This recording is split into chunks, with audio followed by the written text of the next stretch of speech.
Hello friends, welcome to yet another session on essay perspectives. The topic for today is the worst form of inequality is to make unequal things equal. Friends, as always, I have a personal request. Third edition of my book Ethics, Integrity and Aptitude has unfortunately been pirated. Pirated copies are of very low paper and print quality. Friends, all these days, I think this QR code and the URL were not working. So finally, I have changed the QR code and URL and have updated. I have put the updated QR code and URL. So I urge all of you to buy original. Thank you.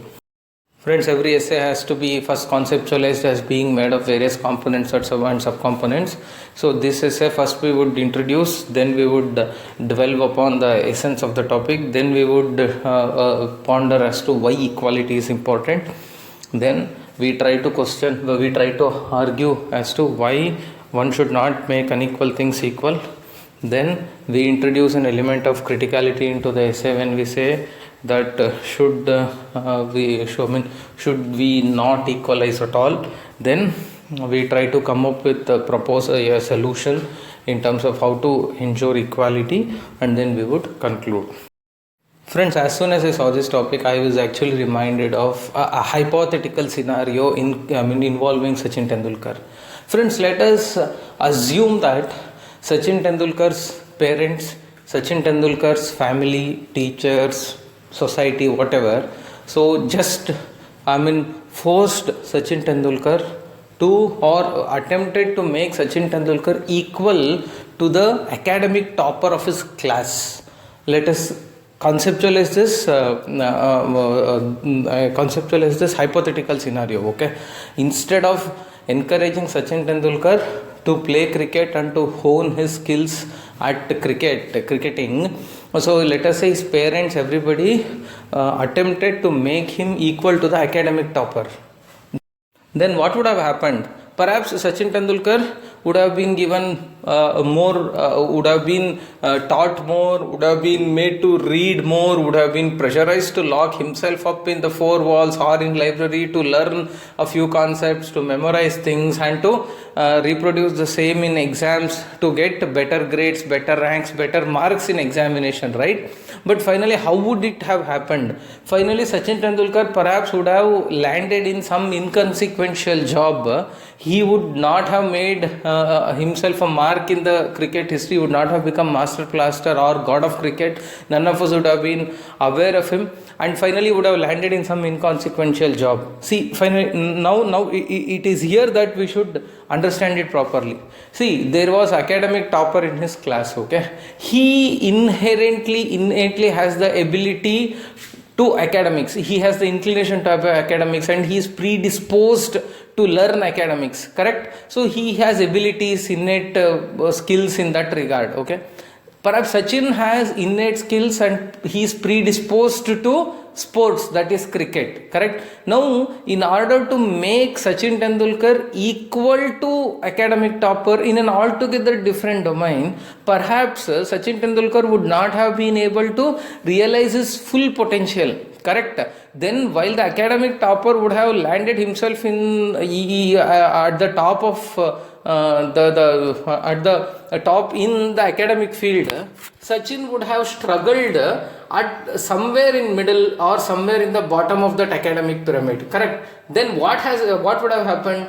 So Sachin would have the inequality between that academic topper and Sachin would have gotten worsened, right? Now, good that Sachin, thanks to the fact that Sachin was nurtured in the domain in which he has inherent abilities, now he is actually equal, at times is far ahead of the academic topper. Of course, we don't know who is that academic topper. I'm just giving a hypothetical scenario.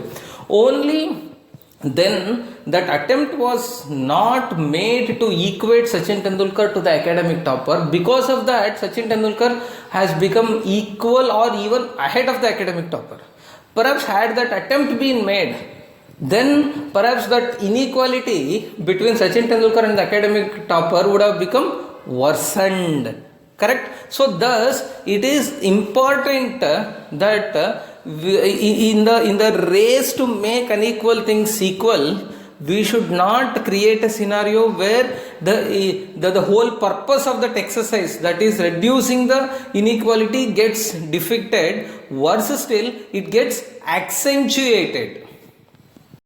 Friends, after introducing the topic, it is time for us to delve deep into the essence of the essay statement. So this essay statement broadly has three key terms or phrases. So the first one is inequality, the second one is worst form of inequality, third one is making unequal things equal.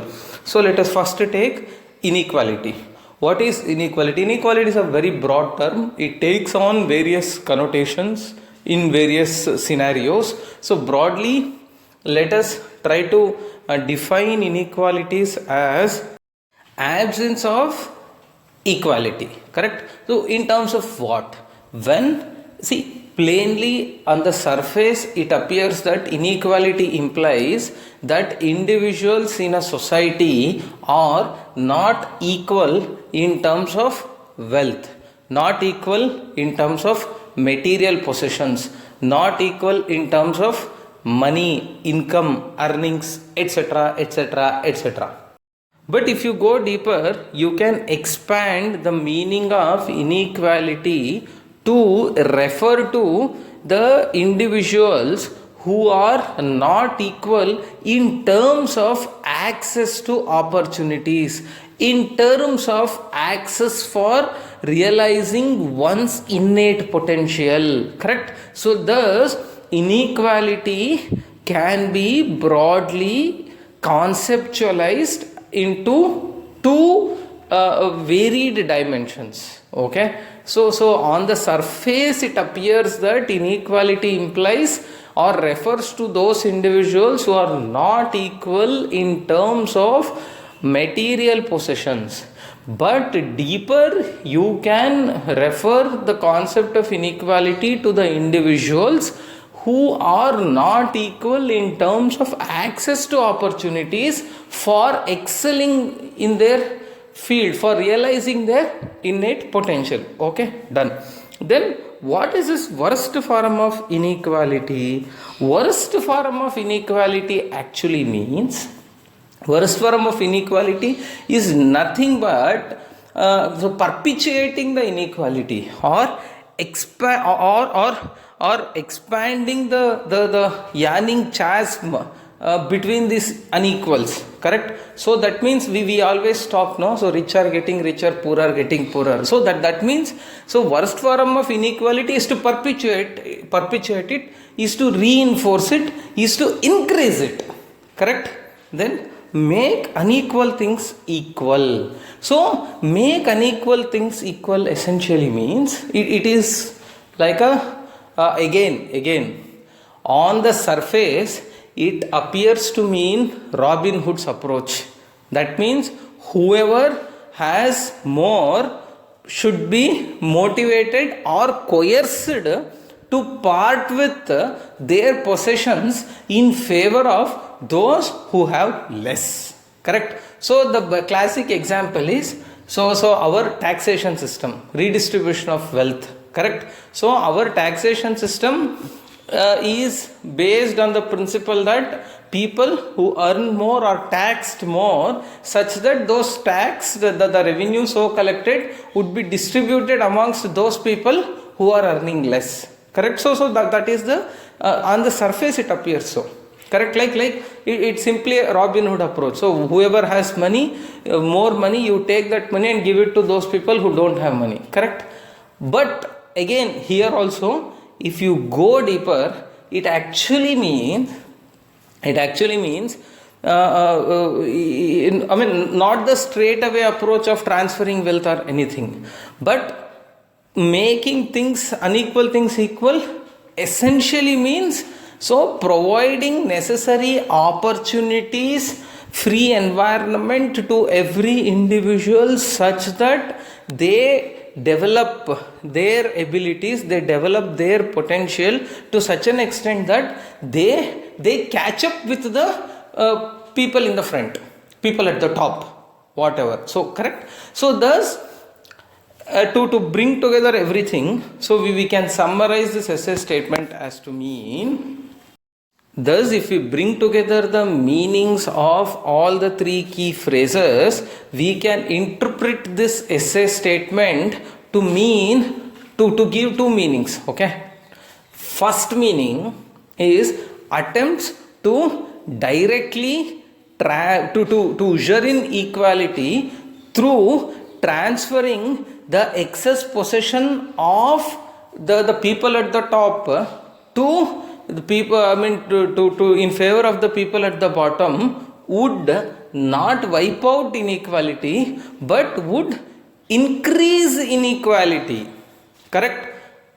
Alternately, it can also mean the attempt to encourage the people who are left behind to realize their potential, to catch up with the people at the top, would, instead of making them equal, would actually expand the gap or distance between people at the top and people at the bottom. So there are two approaches broadly. First approach is a Robin Hood approach, I would call so. The second approach is creating a congenial environment. Correct?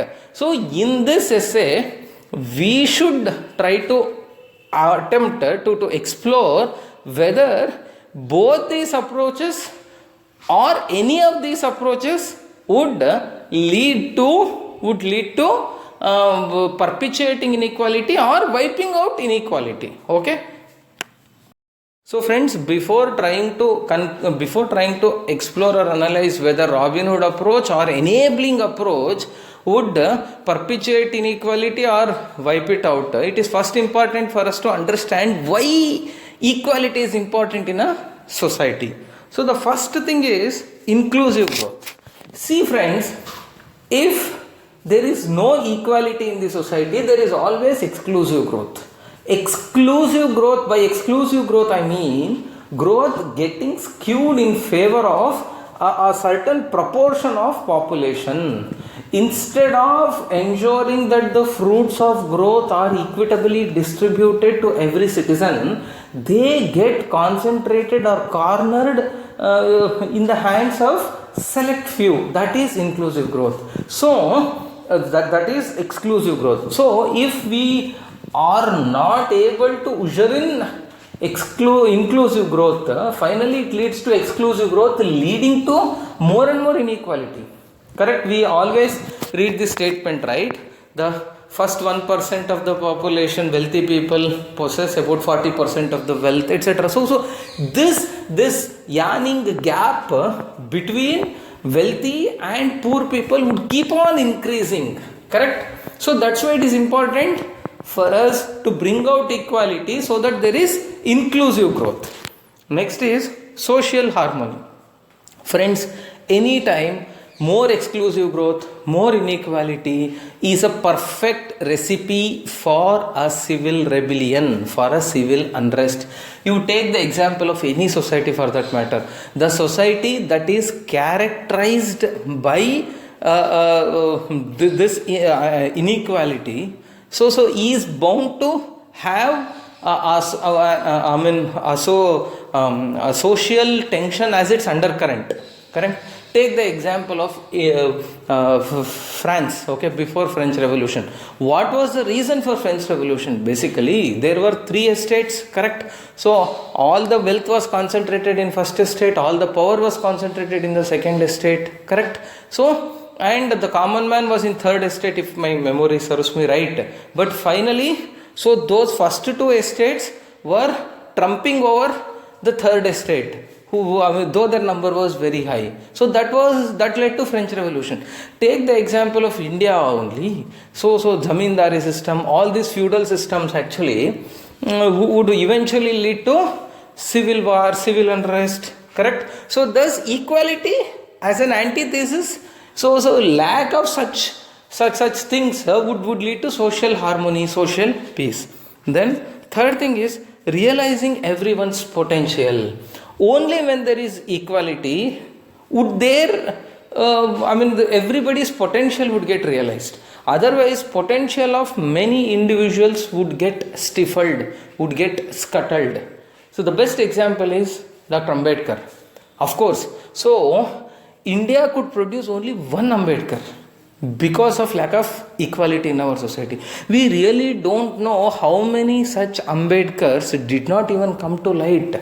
So it was only Ambedkar who could fight against all those odds, come out of the all the depressing, suppressing factors, and to emerge out victorious. But we really don't know how many such Ambedkars vanished. So same is the case with women, correct? So many women who have been intelligent, who have been talented, so instead of encouraging them to pursue their passion, they were just married off. They're still being married off. So finally, we don't know. We know only one Mithali Raj, but we don't know. Many Mithali Rajas who just slipped into oblivion. Correct? So thus, it is only equality can ensure that everyone's potential is realized. Then overall societal development.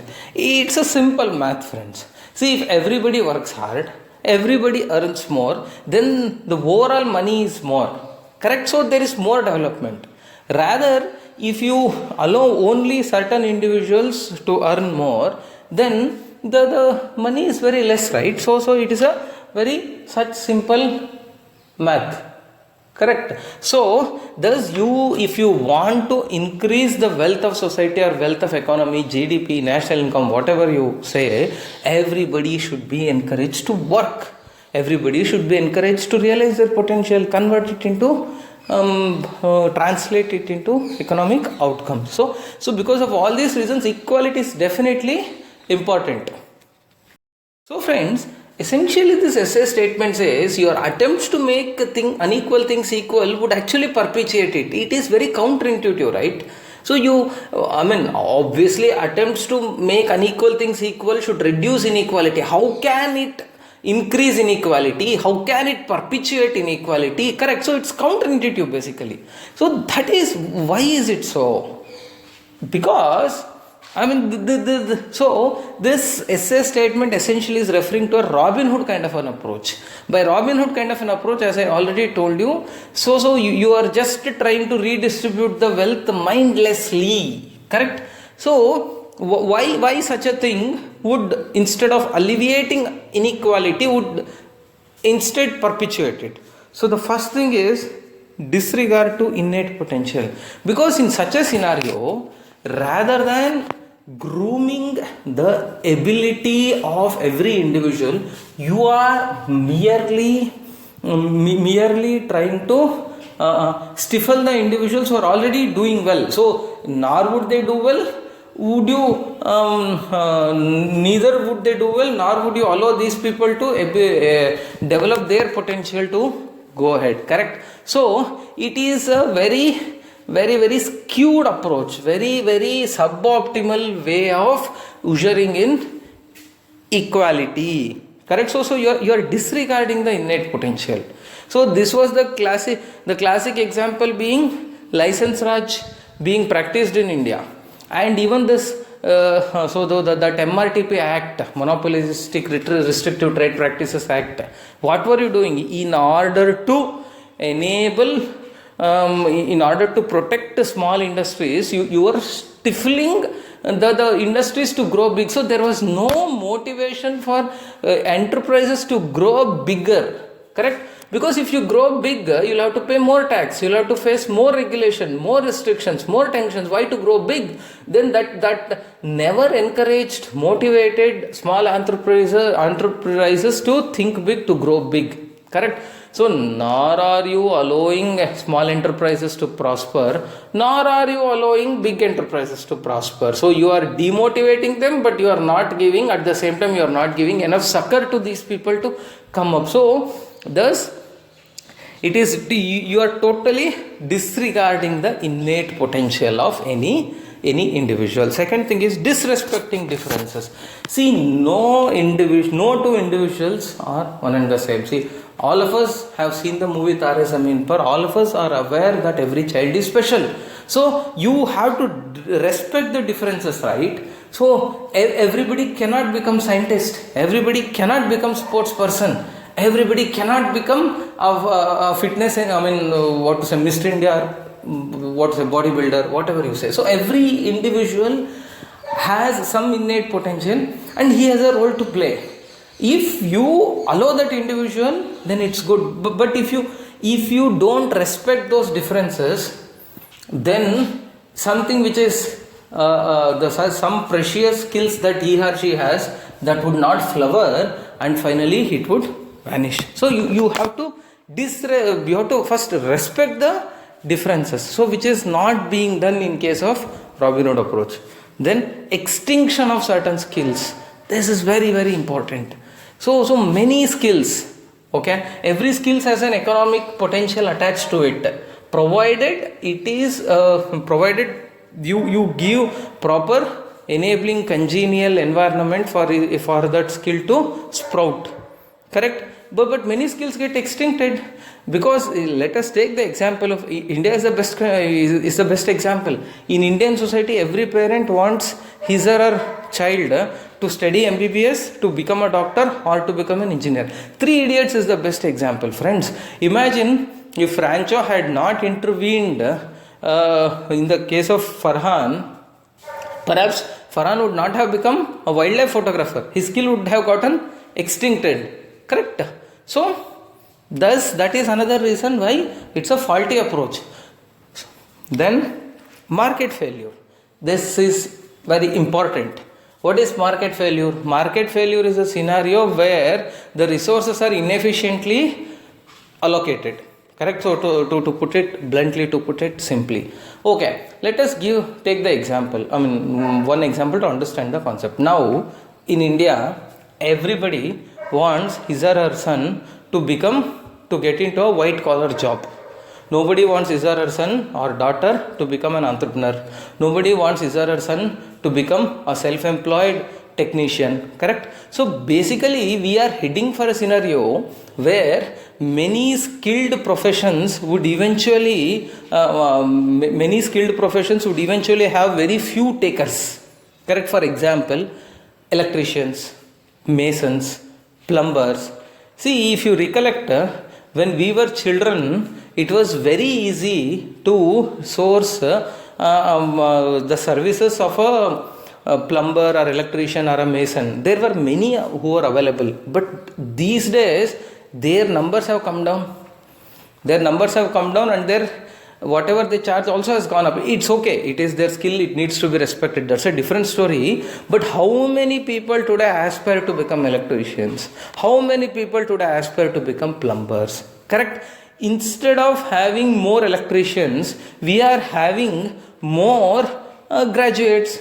Finally a graduate cannot do the job of an electrician. So finally the society needs an electrician in a better proportion than a graduate, according to me, correct? So thus many skilled professions would eventually have fewer and fewer takers, leading to market failure. A person who is interested in electrician, if he had been encouraged, they would have become a number one electrician. You would have taken good. He would have made money. He would have gotten settled in life. But you have just made him a graduate because you don't want anybody to work as electrician. You want everybody to put on suit and work in an air-conditioned room. Finally, society has a fewer electrician, and that fellow who would have gotten settled in life would end up as an unemployed graduate. So this is the problem with market failure. Our society is also heading to that. So see, because we know we have demographic dividend, but have we been utilizing the demographic dividend? No, that's the issue. Then ignoring dignity of labor.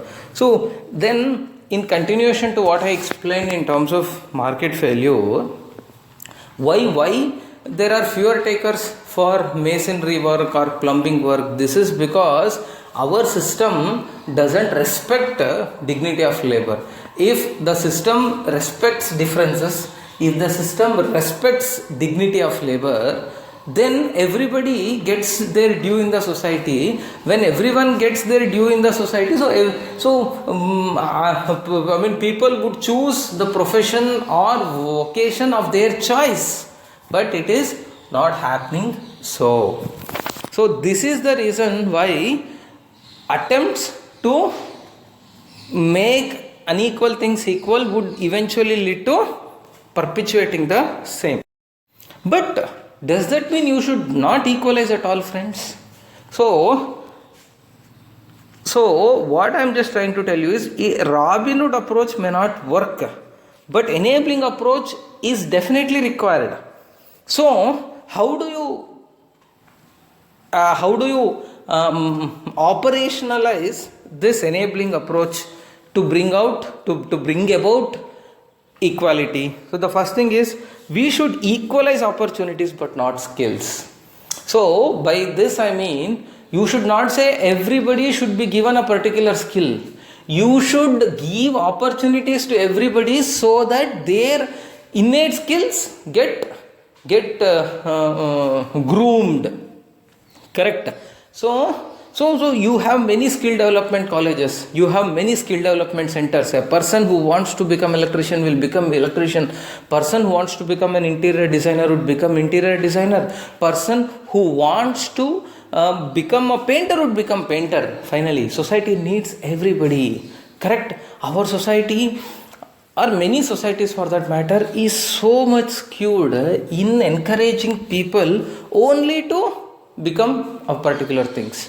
Correct? So thus attempts, now the attempt is to the Robin Hood approach attempts to equalize certain skills, but enabling approach would actually seek to provide opportunities for anybody to hone their skills in the domain of their choice. Next, equalize access to ecosystem but not business profiles. So that means you cannot expect I'm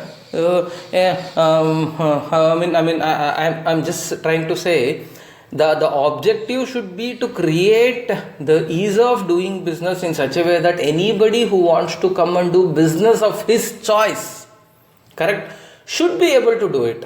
You should give the financial institutions should be nurtured in such a way that they should be ready to give loan to any business. Okay, so it is important for every individual to have proper access to every ecosystem rather than equalizing the business profiles per se. That means everybody should do the same business. It doesn't work that way, right? So then equalize outcomes but not means. This is extremely important. Our objective should not be to equalize the means but to equalize the outcomes. What are those outcomes? Outcomes is, see, let us say you want to ensure that everybody has same access, has a certain standard of living. Then rather than making people to achieve that standard of living through a particular mean, please try to allow them to choose their mean, but whatever means they choose, they should be encouraged and they reach the outcome of their choice. Having said that, notwithstanding all this argument, some basic things have to be equalized without fail. Some basics. For example, access to good a basic education in terms of language, in terms of numeracy, in terms of common sense, in terms of interpersonal relationships. So some basic things should be there. Everyone should have equal access to good health care. Some basics cannot be done away with. So once you have attempted to equalize everybody for some basics, then all these unequals should be encouraged to choose their path, an enabling environment be there, and they come up in life. Okay, how do you do that? How do you embrace enabling approach in the place of Robin Hood approach? The first thing is remove artificial barriers. What do you mean by this artificial barrier? See, the pre-independent India, where certain sections of society were barred from attending schools. Even today, women are not allowed to go to a school which is situated away or outside the village in many parts of the country. Such artificial barriers have to be removed. Then provision of free environment. That means every individual should have, see, regardless of caste, regardless of class, regardless of creed, regardless of age, regardless of gender, everybody should have access to free environment. So all the, for Article 19 of our Constitution seeks to usher in this. Then facilitation for every ecosystem. There should be facilitation system. So painters should be encouraged. Artists should be encouraged. Sportsmen should be encouraged. So entrepreneurs should be encouraged. So every society, electricians, skilled labor, skilled workers, farm laborers, farmers, everybody should be encouraged. So the policy making should be focused on creating enabling environment and ecosystem in every domain, every sphere. Correct? So thus, after this elaborate discussion, we can very well conclude that it is of utmost importance to make unequal things equal. However, this making unequal things equal should be through an enabling approach of removing artificial barriers, providing free environment, and encouraging everybody to realize his or her own potential, and by virtue of which, by means of which, the standard of living of everybody would improve and would become equal to the standard of living of the individuals who are already in the top. So this is an organic way of bringing equality. Robin Hood approach is an inorganic way of bringing equality, but while enabling approach is the organic way of bringing about equality. Okay friends, so let's meet next week with another topic. Thank you.